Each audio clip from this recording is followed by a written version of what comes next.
बिस्मिल्लाहिर्रहमानिर्रहीम। अस्सलाम वालेकुम फ्रेंड्स, आज की वीडियो में हम एक अमेरिकन आउटस्टैंडिंग प्ले के बारे में पढ़ेंगे जिसका नाम है a streetcar named desire. This play is written by William Tennessee and सबसे पहले इसकी हम डिटेल समरी इस वीडियो में करेंगे और इसके टोटल 11 सीन हैं जिसमें से हम टोटल फर्स्ट 4 सीन हम आज की वीडियो में करेंगे और नेक्स्ट 5 to 11 सीन जो है वो हम इंशाल्लाह नेक्स्ट वीडियो में डिस्कस करेंगे। तो आज हम इस प्ले की जो है वो डिटेल समरी करेंगे जिसमें है स्ट्रीट कॉर्न नेम डिज़ायर। तो सबसे पहले ये प्ले 1947 में परफॉर्म किया गया। ये ब्लांच डुबे की कहानी है जो लॉरेल मिसिसिपी में रहती थी और एक इंग्लिश टीचर थी और ये अपनी बहुत सारी मिस्टेक्स की वजह से और लस्टफुल एक्ट्स की वजह से इसने अपना फैमिली होम बेलरीव को खो दिया और अपने डिसरिस्पेक्टफुल पास्ट से पीछा छुड़ाने के लिए न्यू ऑर्लियन अपनी सिस्टर स्टेला के घर चले गए जहाँ इसने अपने ब्रदर इन लॉ को बहुत रिस्पेक्टफुल पाया और इसने बहुत सारे मज़ीद लॉसेस के गुजरने के बाद एट द एंड अपने ultimate and insane and silence तक पहुँच गई।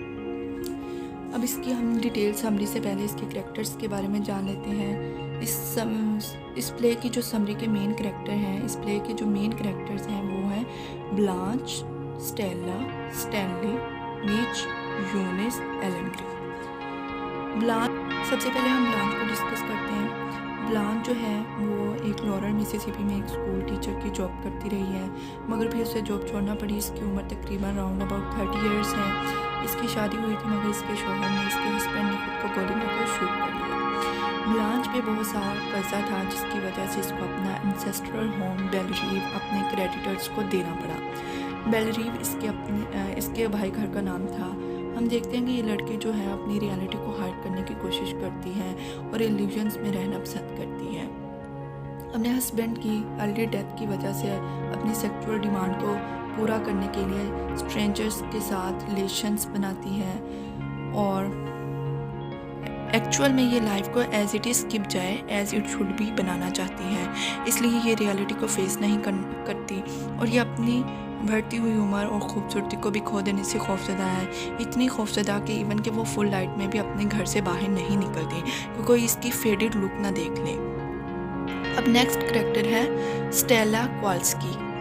स्टेला ब्लांच की यंगर सिस्टर है और तकरीबन 25 इयर्स ओल्ड है। स्टेला की एक मिडिल क्लास शख्स स्टेला के साथ शादी हुई और स्टेला अपनी सिस्टर के साथ बड़ी काइंड है। इसका हस्बैंड ब्लांच को पसंद नहीं करता। स्टेला अपनी सिस्टर की अराइवल के बाद अपने हस्बैंड और सिस्टर के दरमियान डिवाइड हो जाती है। फिर इसको काफ़ी डिफ़िकल्ट्स को फेस करना पड़ता है और स्टेला भी ब्लांच की तरह इल्यूजन्स में रहना पसंद करती है और रियलिटी को फेस नहीं करती क्योंकि at the end of the play जब हम देखते हैं कि ब्लांच स्टेला को अपने हस्बैंड की असलियत बताती है तो वो बजाय इसके कि ब्लांच को अप्रिशिएट करे वो उल्टा ब्लांच को इनसेन एंड साइलेंस पहुंचा देती है।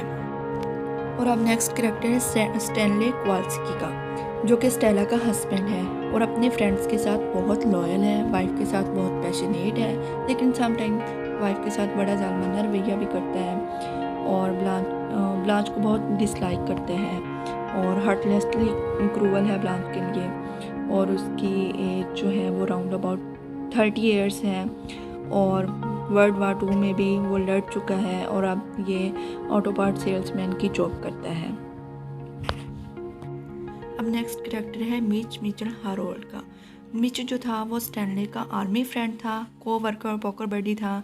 ब्लांच के साथ इसका अफेयर भी था लेकिन उस वक्त तक था जब तक इसको ब्लांच के सॉर्डेड पास्ट के बारे में नहीं पता था।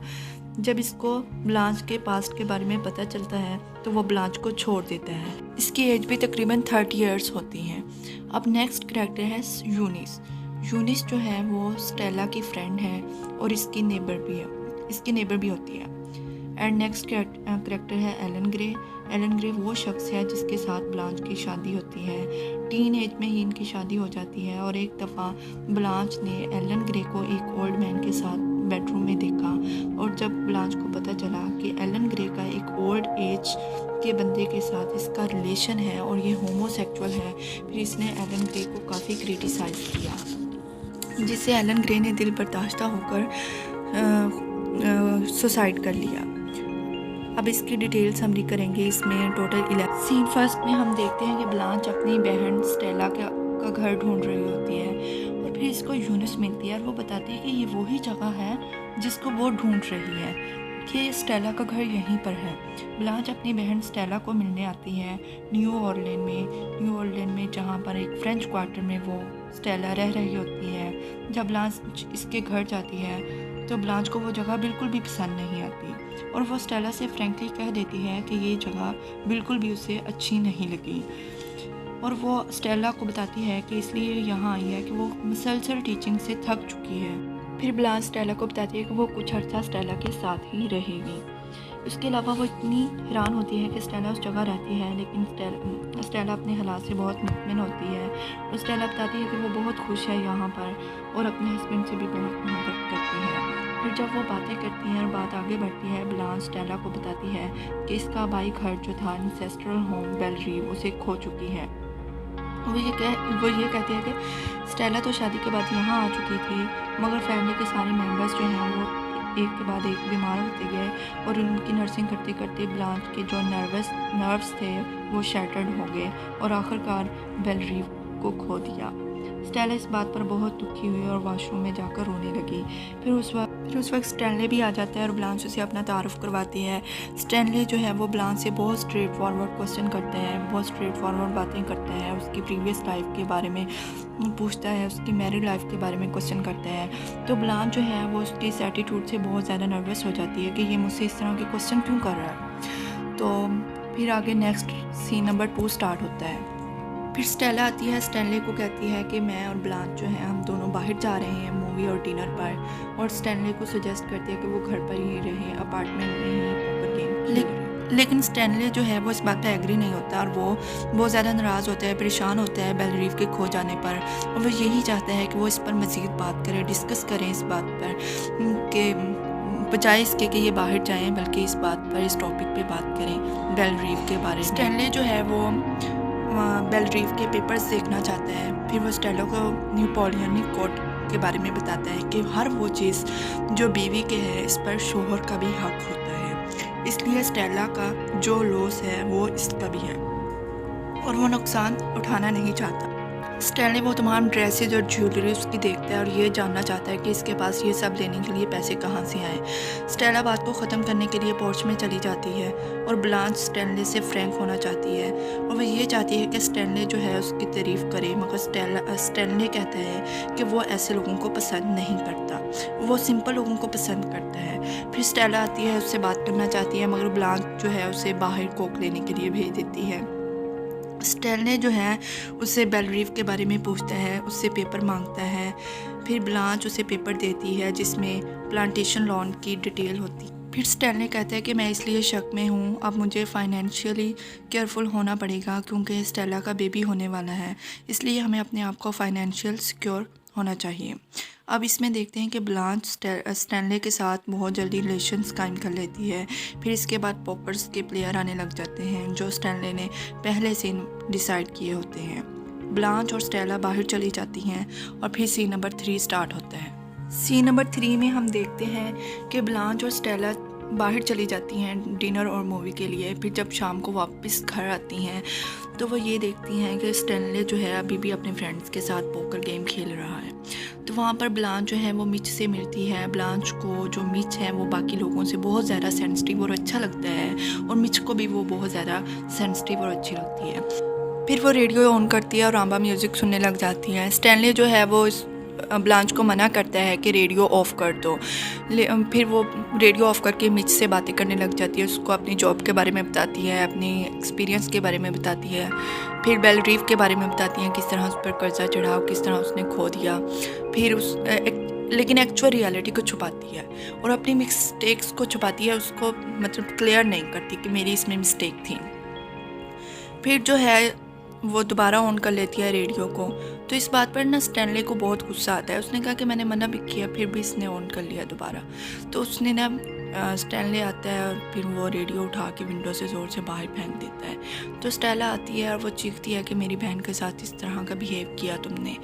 तो वो फिर जो स्टैनले है वो सब फ्रेंड्स के सामने स्टेला को मारने पीटने लग जाता है। तो वो फिर स्टेला और ब्लांच जो है वो अपनी नेबर के घर चली जाती है, यूनिस के घर। फिर जब स्टैनले कूल डाउन होता है तो वो यूनिस को कॉल करता है कि स्टेला से बात करवाओ। तो यूनिस जो है वो स्टेला से बात नहीं करवाती, वो कहती है अब वो नहीं आएगी तुम्हारे पास। तो वो बार बार उसे कन्विंस करता है, वो ये कहते हैं कि मैं तब तक तुम्हें कॉल करता रहूँगा जब तक स्टेला से तुम बात नहीं करवाओगी और स्टेला घर नहीं आएगी। तो वो नहीं करवाती। फिर जो स्टैनले है यूनिस के घर के बाहर चला जाता है, तो वो वहाँ पे चीखो पुकार करता है। तो वो फिर स्टेला आती है और चुपचाप उसके साथ घर चली जाती है।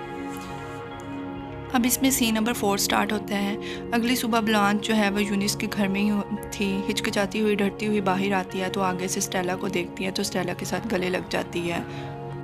फिर ब्लांच जो है वो स्टेला को कहती है कि इस सारे इंसिडेंट के बाद तुम और स्टैनले एक छत के नीचे नहीं रह सकते।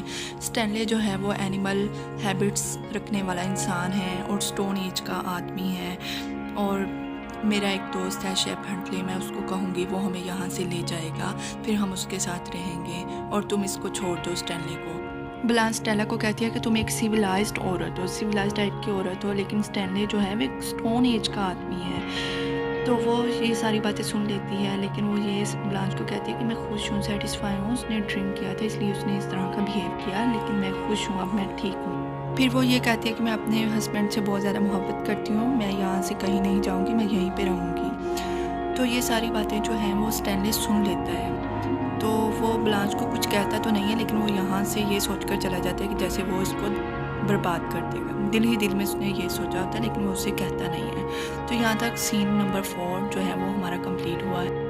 नेक्स्ट 5 to 11 सीन जो है हमारे वो इंशाल्लाह हम नेक्स्ट वीडियो में डिस्कस करेंगे। और यहाँ तक आप लोगों का कोई भी क्वेश्चन, कोई भी मिसअंडरस्टैंडिंग हुई तो आप प्लीज़ कमेंट सेक्शन में प्लीज़ बताइएगा। Thanks for watching, bye bye, take care, अल्लाह हाफिज़।